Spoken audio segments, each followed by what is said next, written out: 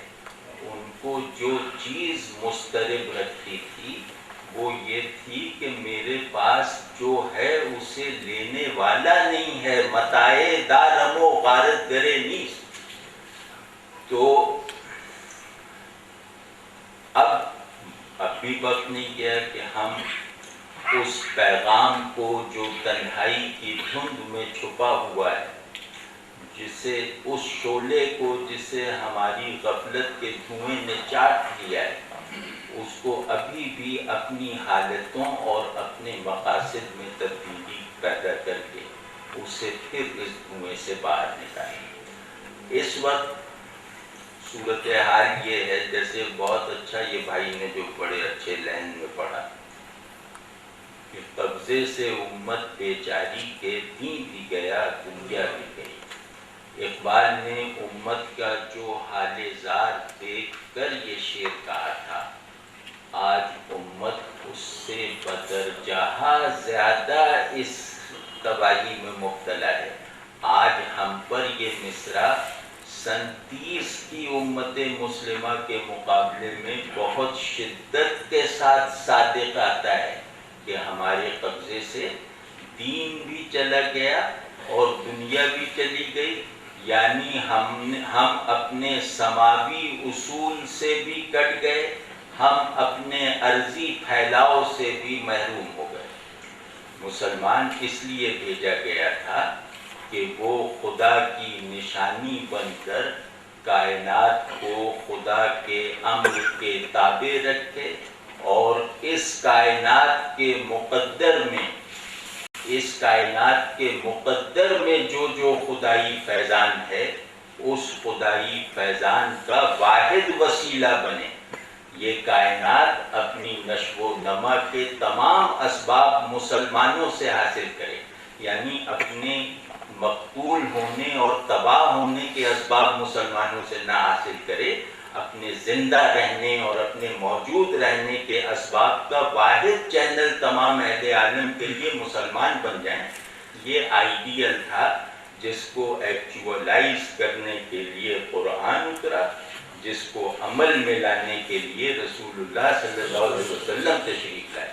ہم نے خیر اپنے اس کاسمک اسکیل پر اپنی اس ذمہ داری کو اس حد تک فراموش کر رکھا ہے کہ اب اس کی یاد دہانی بھی ایک ناممکن آئیڈیالزم لگتا ہے.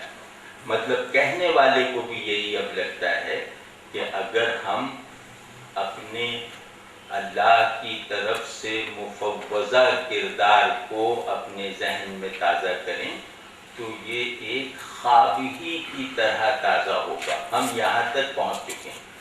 لیکن اس کے ساتھ ساتھ چلو تم دنیا کی امامت کو اٹیمپٹ کرنے والا ارادہ، صلاحیت اور اسباب نہیں رکھتے، وہ بھی پیدا ہو جائیں گے. تم پہلے اپنی بقا کے اسباب تو پیدا کرو. اس وقت فوری مسئلہ ہماری امامت کا نہیں ہے، اس وقت فوری مسئلہ ہماری بقا کا ہے. ہم اپنی سروائیول کی جنگ میں داخل ہو گئے ہیں، اور اس سروائیول کی جنگ میں ہمیں بچانے کے لیے سرے دست جو سامان موجود ہے ان میں کارگر ترین سامان کلام اقبال ہے. یہ کلام اقبال ہمارے سروائیول کا آج بھی ایک ایکٹیو ٹول ہے، اگر ہم اسے سیلف لیس ہو کر اور دنیا کے حالات کی خبر رکھتے ہوئے استعمال کر دکھائیں. تو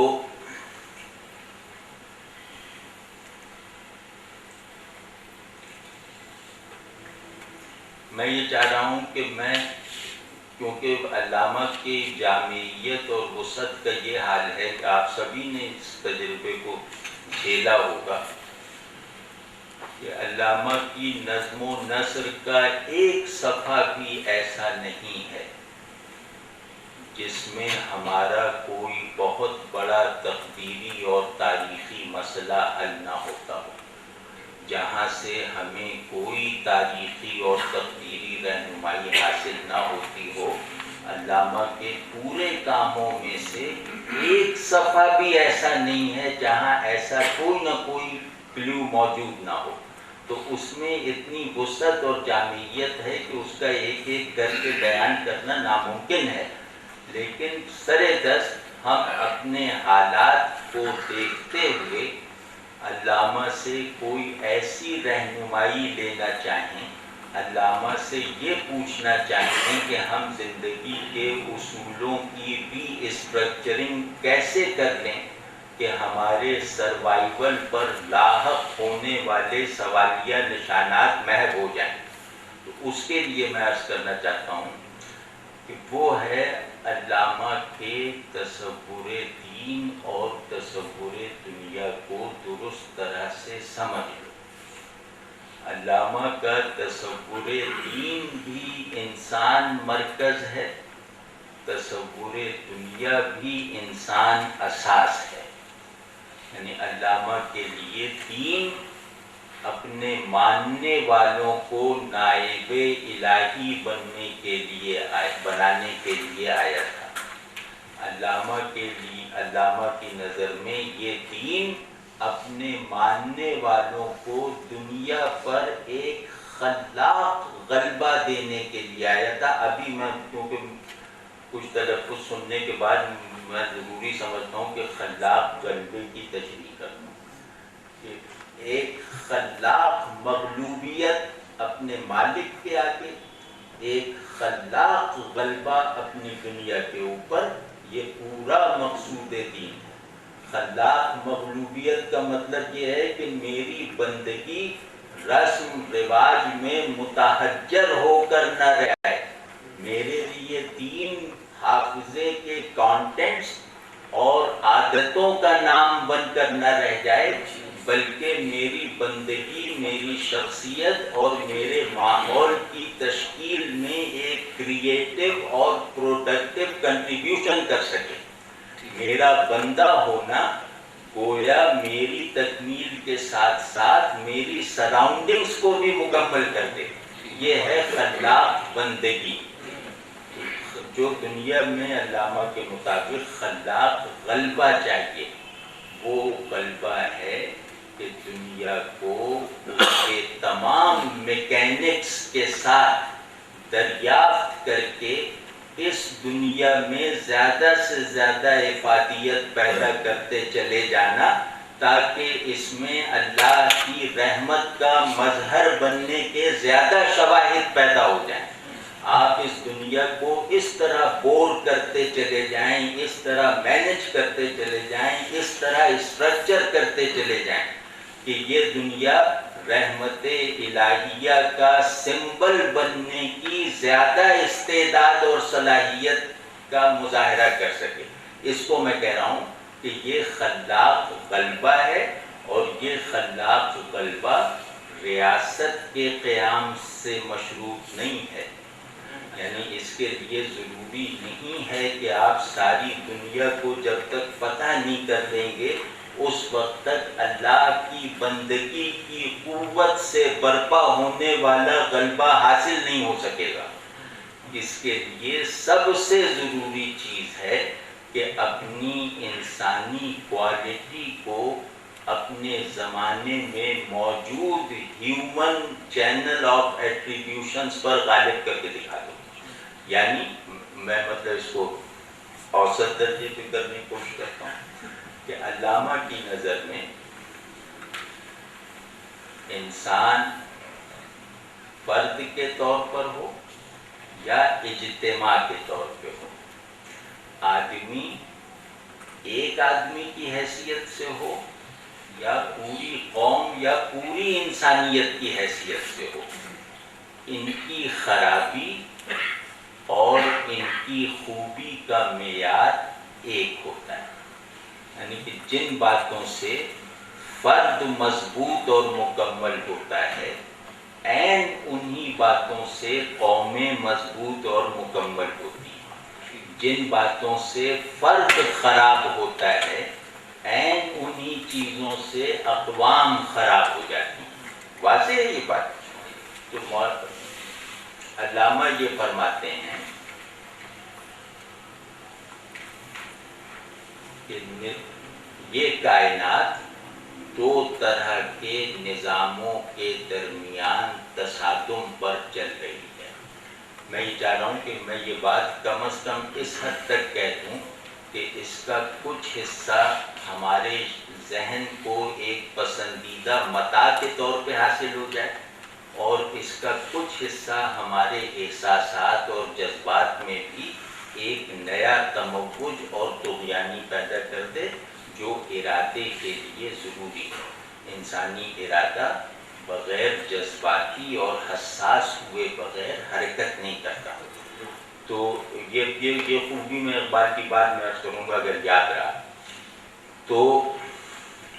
علامہ یہ فرماتے ہیں کہ دو اصول ایک دوسرے سے ٹکراتے جا رہے ہیں. ان اصولوں کے اس ٹکراؤ سے اس کائنات